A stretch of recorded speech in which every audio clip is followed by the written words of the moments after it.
ഇടുക്കി പൂപ്പാറയിൽ കഴിഞ്ഞ ദിവസമുണ്ടായ കാട്ടാനാക്രമണത്തിന്റെ പശ്ചാത്തലത്തിൽ 24 മണിക്കൂറും പ്രവർത്തിക്കുന്ന ദ്രുത പ്രതികരണ സേന പട്രോളിംഗ് ആരംഭിച്ചു. വനംവകുപ്പിന്റെ ദേവികുളം ഡിവിഷനിൽ നിന്ന് 8 പീരുമേട് ഡിവിഷനിൽ നിന്ന് 5 അംഗങ്ങളുമാണ് പൂപ്പാറയിൽ എത്തിച്ചേർന്നത്.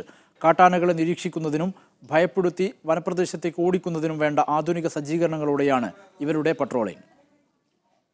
ശനിയാഴ്ചയാണ് പൂപ്പാറ മൂലത്തറയിൽ തോട്ടം തൊഴിലാളി വേലുവിനെ കാട്ടാന ചവിട്ടിക്കൊന്നത്.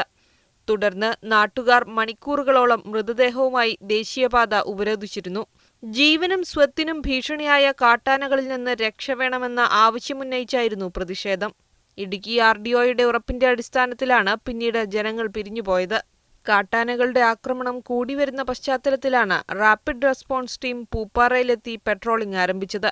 അടിയന്തര സാഹചര്യങ്ങൾ കൈകാര്യം ചെയ്യാൻ പരിശീലനം ലഭിച്ച 13 അംഗങ്ങളാണ് ടീമിലുള്ളത്. പ്രദേശത്തെ പ്രധാന അപകടകാരിയായ മുറിവാലൻ എന്ന ഒറ്റയാനെ കണ്ടെത്താനാണ് ആദ്യ ശ്രമം. ആനയെ കണ്ടെത്തി വനത്തിലേക്ക് അയക്കുകയാണ് ലക്ഷ്യം. ഇതിനായി ശബ്ദം പുറപ്പെടുവിക്കുന്ന ഉപകരണങ്ങൾ, തോക്കുകൾ, ടൈഗർ ഹോൺ തുടങ്ങിയ സംവിധാനങ്ങളോടെയാണ് സേന പെട്രോളിംഗ് നടത്തുന്നത്. സിംഗുകണ്ടം, 301 കോളനി, മൂലത്തറ എസ്റ്റേറ്റ് ഭാഗം, സിമന്റ് പാലം എന്നിവിടങ്ങളിലെ കാട്ടാനകളുടെ നീക്കം നിരീക്ഷിച്ച് പ്രദേശത്തെ ജനങ്ങൾക്ക് വനം വകുപ്പ് SMS സന്ദേശങ്ങളും നൽകി വരികയാണ്. മീഡിയ 1 ഇടുക്കി.